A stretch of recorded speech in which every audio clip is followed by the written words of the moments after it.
Hey everybody! So today is another iteration of my perfume rotation because it is time to switch out and just basically include all new things. This time around I'm not keeping anything in. I am all open for new adventures. Why? Because look at this sunshine. It's finally spring in Montreal, finally. It's been raining like crazy. Before that we had snowstorms and all kinds of disgusting things in March.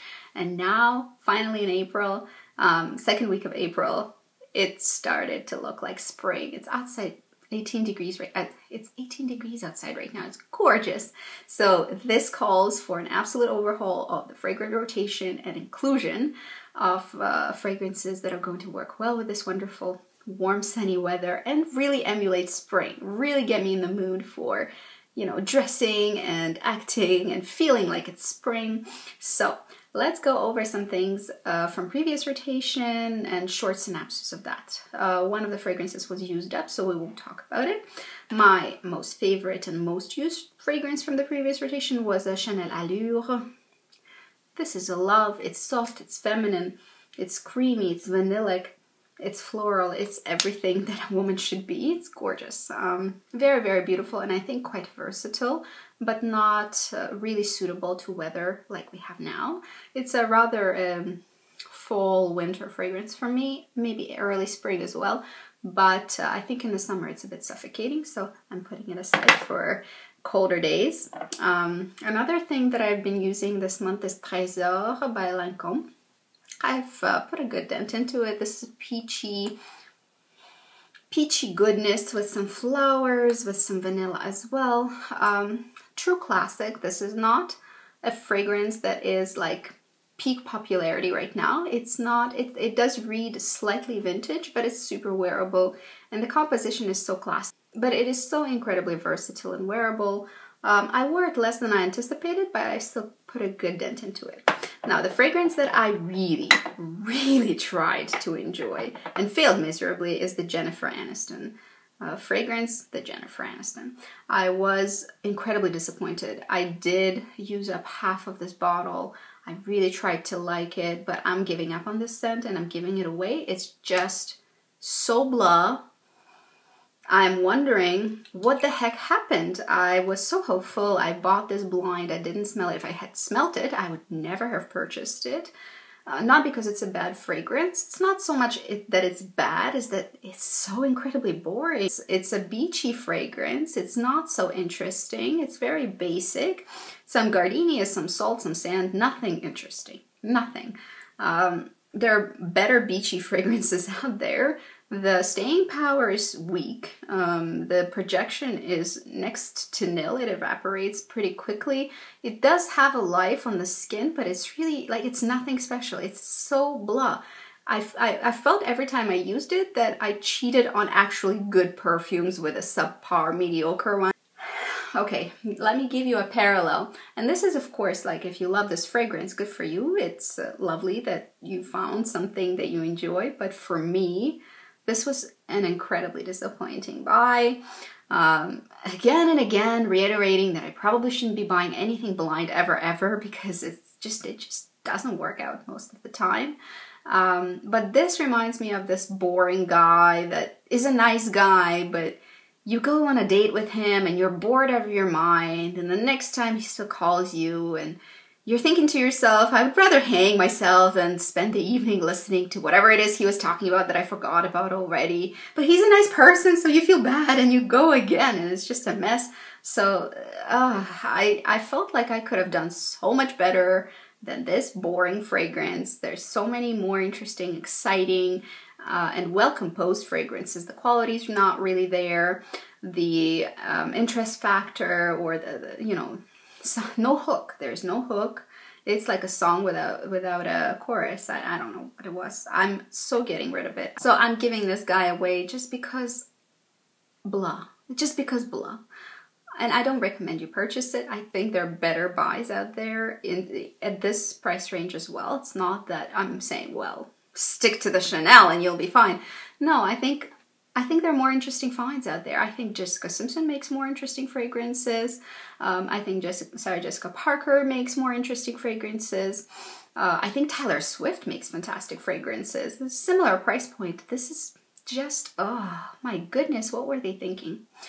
So let's talk now about the fragrances that are not disappointing and that I have come to love. And this time around, I was not into testing anything that I'm not sure about. I wanted things I loved because the weather is so wonderful, the life is blooming and booming, and I have so much on the go. I couldn't be bothered to have another one of these things happen. So what I picked is really things I love, and I'm going to mention each of them. Firstly, such an oldie but a goodie is The Weekend by Burberry. What a jam. Such a great smiley fragrance if you're into florals. If you're not into florals, don't even bother because this is flowery, really flowery. But if you are into florals, this is the happiest, most sunshine-infused scent I own, I think. It's not necessarily the scent for it. It's quite versatile, like most Burberry fragrances. I've said before, Burberry is a fragrance house that makes this one fragrance for every occasion kind of perfumes.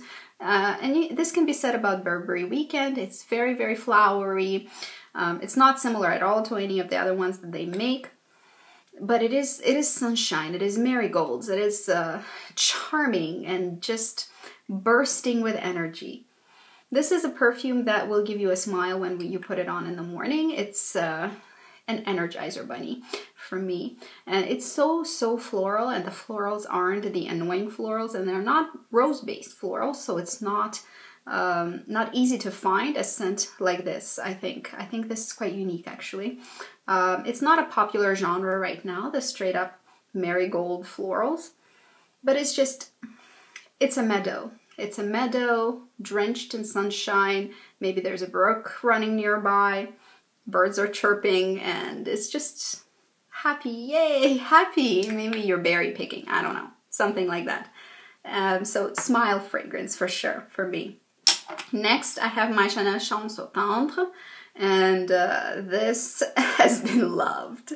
I am kind of confident that I probably will finish this up this month because this is how much I've used since Christmas, okay guys? This really is a pretty new fragrance. I have much older fragrances in my collection that I have not just devoured like I did this one, and this was such a weird buy. And at Christmas time, I've smelled this fragrance so many times before, and at Christmas time I was just walking about. I was getting ready to go to Florida for Christmas vacation with my family, and all of a sudden I sniffed this and I realized I need it in my life. It has to be in my life. It just needs to be a part of it. And so I bought it with thoughts like, oh, probably I won't wear it very much, and then in the summer I'll wear it or something like that. We'll see. We'll see how it goes. Will it be a love? I don't know. This is the result. It's April. I bought it at Christmas time, and it's almost all gone, although it is clearly a spring and summer scent. But I loved it enough to just keep going with it, even during the inappropriate season. But of course, do whatever you want with your fragrances. Seasons are very subjective. For me, though, fragrances are very seasonal for me. So this guy, almost out, I guess. Really not a lot left, and I will be repurchasing for sure, no doubt about it. Definitely. This is a very girly, happy, fruity, purple floral, and somewhat powdery scent. All things I love. Light-hearted. It's not a pull yourself together fragrance. It's a let's have fun fragrance, and light-hearted, maybe flipping through a magazine with a coffee on a terrace of a nice little cafe kind of fragrance. You know, it's not serious. It's not supposed to be, and it makes me happy. So this is how much I wanted happiness recently. I really have stamped that one down for sure. The one thing I have to say about Chanel Chanson Tendre is the fact that I have it in Eau de Toilette. I think they only make it in Eau de Toilette. There is no such thing as an Eau de Parfum in the Eau Tendre. And really, the sillage is quite minimal. And the staying power is average at best. It does stay for a few hours, but it's not a super staying perfume. It's to be expected because it is an eau de toilette, it's not an eau de parfum. However, who normally prefers everything in EDP, everything in maximal concentration, I'm happy with this. And I'm happy with the fact that it isn't so long lasting. Probably contributory factor to the fact that I have basically finished almost the whole entire bottle in a couple months. But I think that's the right concentration for that particular scent.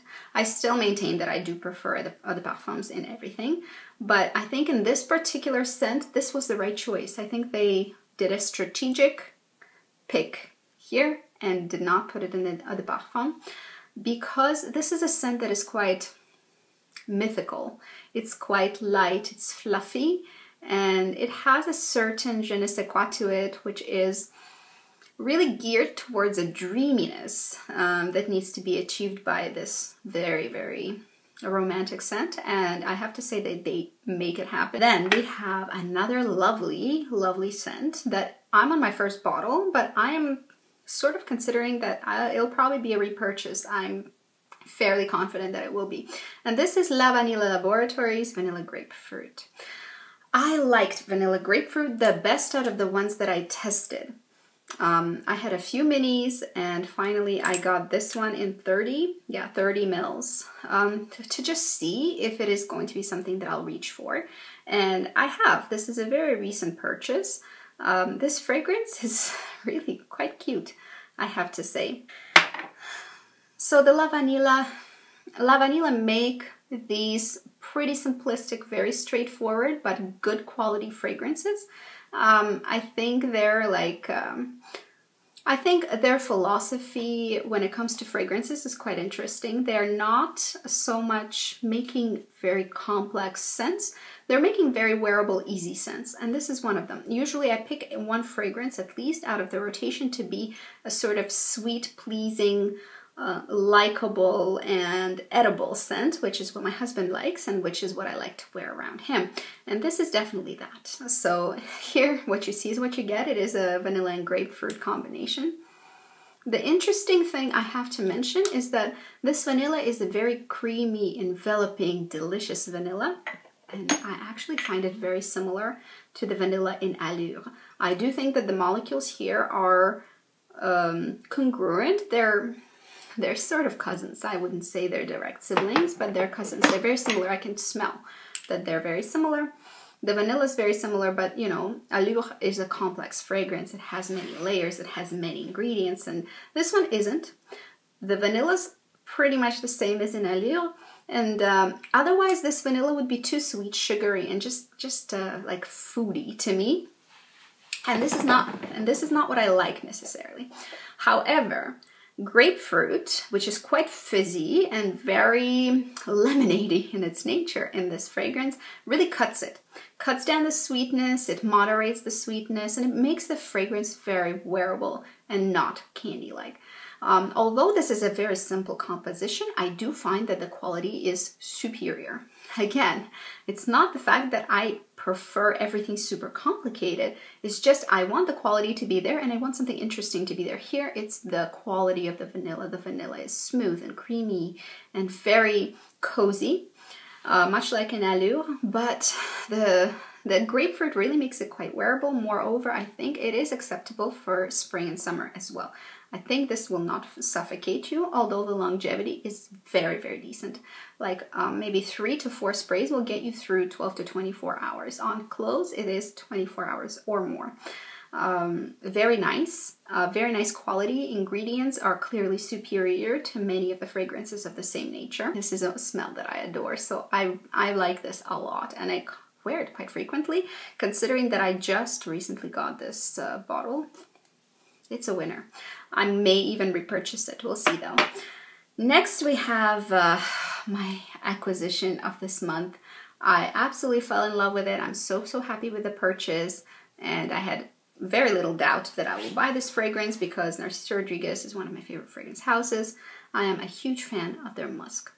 Narciso Rodriguez do musk, in my opinion, better than anybody else in the fragrance industry right now. Anything in the last maybe 10 to 15 years with regards to musk-based fragrances, I have to say Narciso did it best, for sure. And this guy is the Fleur Musc from the For Her range. It's a new edition. I believe it's permanent. That's what I've been told. It is gorgeous. Let's talk about the bottle first of all. Of course, it is a bright pink, but still a bit of a mauve-y quality to the color. This will fit perfectly with the rest of my big collection of Narciso Rodriguez fragrances. I'm in love with the musk. Musk that Narciso Rodriguez mixes into their fragrances time and time again doesn't change. The molecule, I believe, is the same or nearly identical every time. They hit upon a golden mine of musk. They created a formula for this particular scent that is magical and wonderful, and not a lot of people are anosmic to it, but you know, they really struck gold here, and so they keep using it, and I'm so happy because they do twists on this scent so well. I own many of the fragrances from the line. This is a truly, in my opinion, a very worthy addition. This is not an ultra complex fragrance either. This is spring personified for me, and what happens here is the creamy, wonderful musk that they're famous for, alongside a beautiful lacy, slightly vintage rose. The rose is sort of similar to the rose that is in Stella McCartney fragrances. That same old book, dried, slightly vintage, powdery, maybe even Attic rose. And here it's alive. It's quite juicy.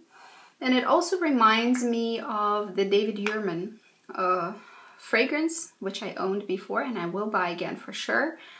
Also a very juicy rose. They have a lot in common. And this one is maybe slightly more romantic, slightly less sexualized rose than the David Yurman, but it is kind of similar.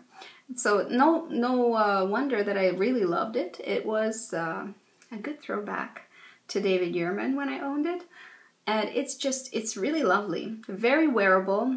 The rose is this fine lace, you know, it's very, very romantic. It sparks all kinds of spring romantic feelings and ideas and plans. And the musk grounds it beautifully. I think very versatile fragrance, and I do believe that this will take you through every season. If you're the kind of girl who's a one fragrance girl, and if you're looking at the Narciso Rodriguez range, I would recommend Fleur Musc. Probably if you do enjoy rose. If you don't, then you might want to look elsewhere. But if you do enjoy rose, this is, I think, the fragrance, apart from the Eau de Toilette from Narciso line. I think this fragrance will take you day to night. I think it will take you to most occasions, and I do think that it will take you through every season. Quite versatile and appropriate, very appropriate for anywhere, really.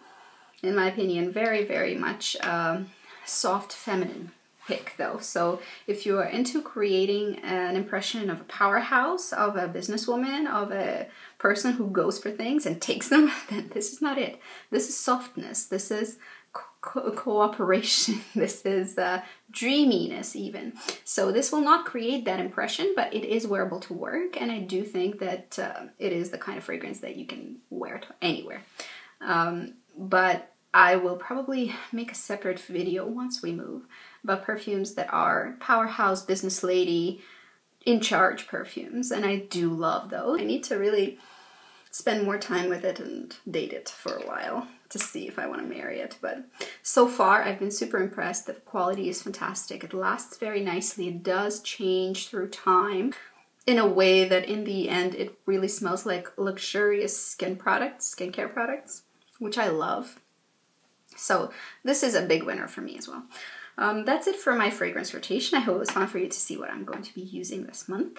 I will make sure to film some reviews. Specifically, I think these two will warrant a review. However, in the next maybe month and a half, I'll have a difficult time reviewing things simply because they will be in boxes packed away and not accessible to me. But we'll see what happens. I don't think the move will be super painful because we're selling most of what we own. And so we will start afresh from nothing again, just like we did when we moved to Montreal. So that's it for today. See you guys later. Bye-bye.